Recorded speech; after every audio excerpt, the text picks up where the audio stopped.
News with Rachel Williams begins now. Good evening, everyone. Tasmania's northwest coast has been chosen as the launching pad for a multi-million-dollar forestry program, which aims to grow 1 billion new trees by 2050. Under the plan, the region will become an engine room for timber production in order to meet growing global demand. In a concept sowing the seeds for the future, Tasmania has been declared fertile ground for boosting timber production, with the northwest coast announced as one of 4 so-called forestry hubs nationwide. What these hubs are about is ensuring that government is working together with industry to clear the things out of the way that stops those industries from progressing and developing and creating more jobs. What are the infrastructure needs that are required? What are the employment needs that are required? The plan aims to deliver 1 billion new trees by 2050. In Tasmania, farmers will be encouraged to dedicate land to timber production to help meet the target. I've seen properties where up to 20% of that property has been put back into trees with zero reduction in productivity from an agricultural perspective. These are the things that we can do. The concept gets a green thumbs up from the Prime Minister and a cautious one too from the opposition, although the lack of detail raises eyebrows. What I would like to see personally in that plan is an emphasis particularly on research and development. This idea to turbocharge timber output was first flagged back in August. Only now are we seeing the wheels in motion. The government says funding has already been planted. It's not a promise, it's a decision of the government, and it's in place and it's happening. Tom Johnson, 7 Tasmania News. A city deal for Hobart is imminent, with the Prime Minister dropping plans for an agreement to be announced next week. Yeah, we will be announcing the Hobart City deal then when we have that opportunity. We've been able to come, I think, to a final position on all of that, and it's just a matter of logistics now. The City deal is a partnership between government and the community to drive economic growth and urban renewal. The University of Tasmania's Sandy Bay campus could be heading for a major shake-up. UTAS has revealed it's deciding between 2 options for the future of the southern site as the current buildings begin to age. One option, to build more precincts in the Hobart CBD using the Sandy Bay site only for accommodation and sporting facilities. The other being to rebuild and redevelop the current grounds. Students and staff are now invited to provide feedback on the 2 ideas. The University Council will then consider the options in April. There are renewed calls tonight for the petrol giants to be more transparent about the cost of fuel before customers reach the bowser.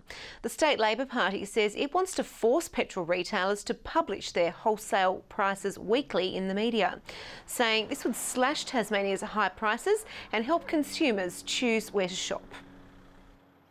We would compel the oil companies to publish that across all the media outlets on a regular basis in a manner which is agreeable and not controversial to the Tasmanian communities. Well, the government has already invested in the Gas Buddy app by my predecessor Guy Barnett that helps Tasmanian consumers understand the best fuel prices they can access and encourage Tasmanians to access better fuel prices.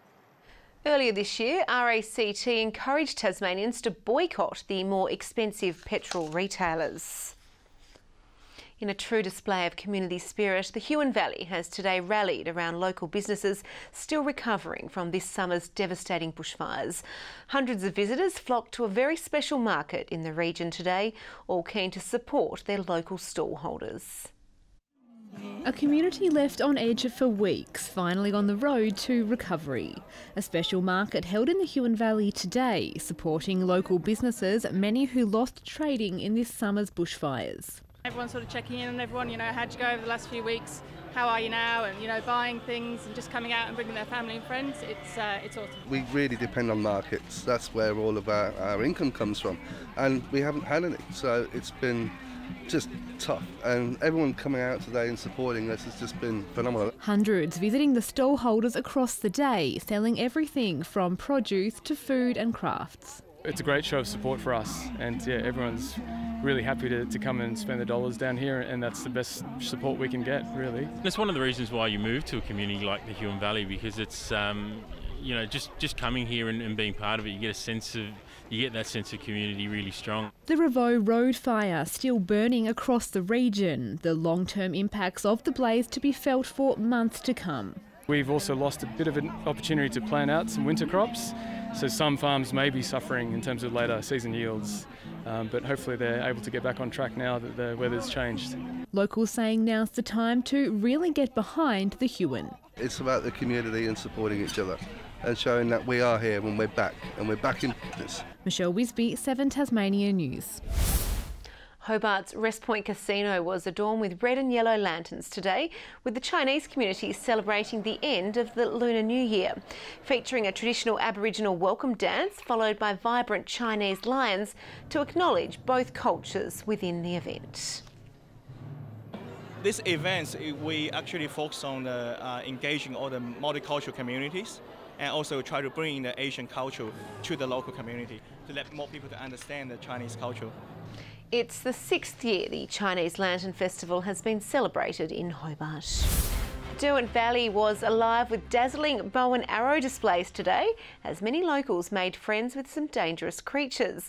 The local community revelling in high spirits to celebrate the 145th annual Bushy Park Show. Saddled up with a bow in hand. This archer is taking aim and showcasing this medieval sport at the annual Bushy Park Show.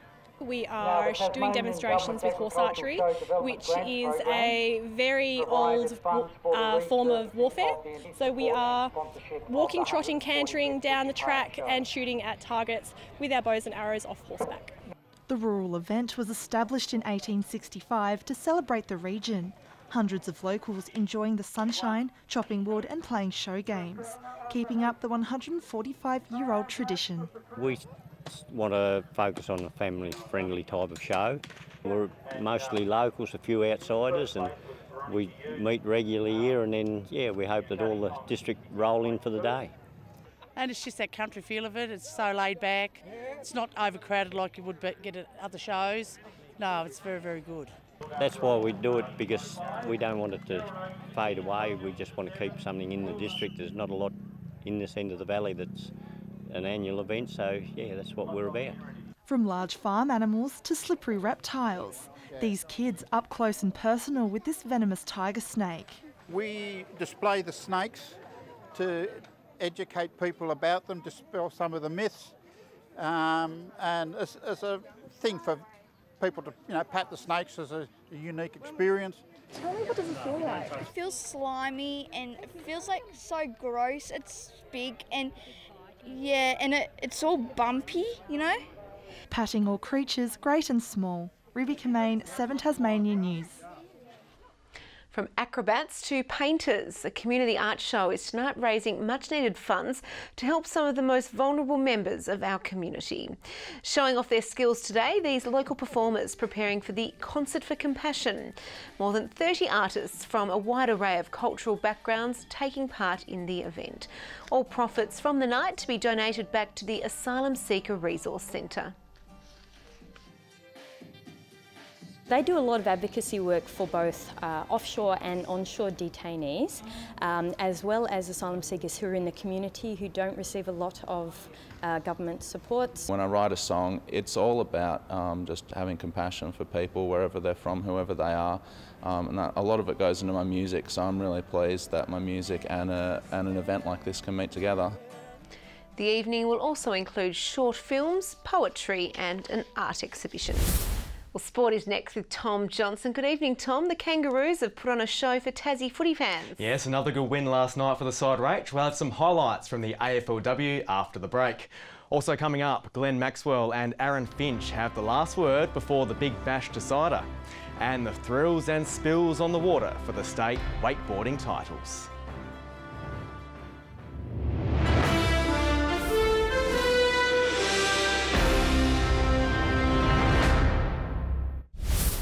Targa Northwest has revved into gear. Local driver Jason White leads the competition. Local driver Jason White leads the field after today's racing from Burnie to Stanley. At the helm of a Dodge Viper, White and his uncle John in the co-driver's seat managed to forge a 60-second lead over the rest of the field. He's being chased by another Dodge Viper in second, driven by John Ireland and Janet Binns. 50 cars are taking part in Targa Northwest, which is the opening round of the Australia Targa Championship, and action continues tomorrow at Savage River. Around 3,000 runners are resting up tonight in preparation for tomorrow's 10th annual Run the Bridge race. The event attracting big names in the industry, including the current Australian record holder who is visiting from Sydney for his third Run the Bridge. Run the Bridge is probably one of my favourite 10k races anywhere in the world. Really picturesque course, starting at Bellerive Oval. You get to run over the bridge and then come down, finish here at Salamanca Markets. So really exciting course.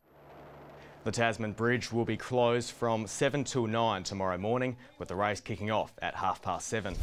And at Lake Trevally, from 360 faceplants to some wild wipeouts, there were plenty of thrills and spills at the State Wakeboarding Championships. Around 40 boarders competed, with points awarded for skill and composure. A wide range of tricks kept the action entertaining all day. Some of the better tricks are your mobs, which combines an invert with a spin. So they're definitely more the technical tricks. And some of the more common ones would be just your back rolls and scarecrows, which are other inverts. So yeah, it's good to see. It's just a whole broad range of tricks from the riders. The best boarders will head to Canberra for the national wakeboarding titles. Some super impressive moves out there, Rachel, though I wasn't getting on the water. I want to see what a scarecrow is. Yeah. Thanks for that, Tom. Well, Sam Millwood will join us after the break with the weather forecast.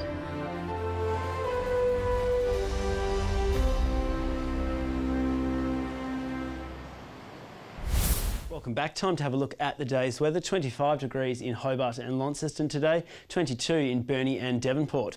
28 was the state's top for Bushy Park, 27 at Campania and Ouse. Cressy and Grove hit 25, 24 degrees for Scottsdale, Fingal and Flinders Island. St Helens and Wynyard 22 degrees, 21 for Low Head with 20 at Sheffield. High level cloud over Tasmania today, moving east earlier on with mid cloud over the remainder. Further out shows similar conditions in Victoria, New South Wales and southwest WA. Isolated thunderstorms developing over Queensland and across the north later. Tomorrow shows a developing northwesterly wind flow over Tasmania with a cold front in its wake. The high extends over WA, extending a ridge through the Bight with several troughs present over the mainland. West to northwesterly winds 5 to 25 knots, increasing 10 to 20 knots early on and again later in the west. Winds more variable in the east, 10 to 20 knots, seas between 1 and 2 metres. Showers developing tomorrow in the south, though still warm conditions, 25 degrees in Hobart and Ouse, 26 for Richmond. Cloudy through the north, 24 in Launceston, 21 for Devonport and Deloraine. 22 degrees in Burnie with showers later, 19 for Strawn and Curry, showers there also, with 25 degrees and cloudy for St Helens and Swansea, 22 in Whitemark. And the UV remains very high. Showers expected on Monday, easing and contracting to the west later on. Showers continue through those areas on Tuesday, fine elsewhere, with showers about the west extending statewide a little later on Wednesday.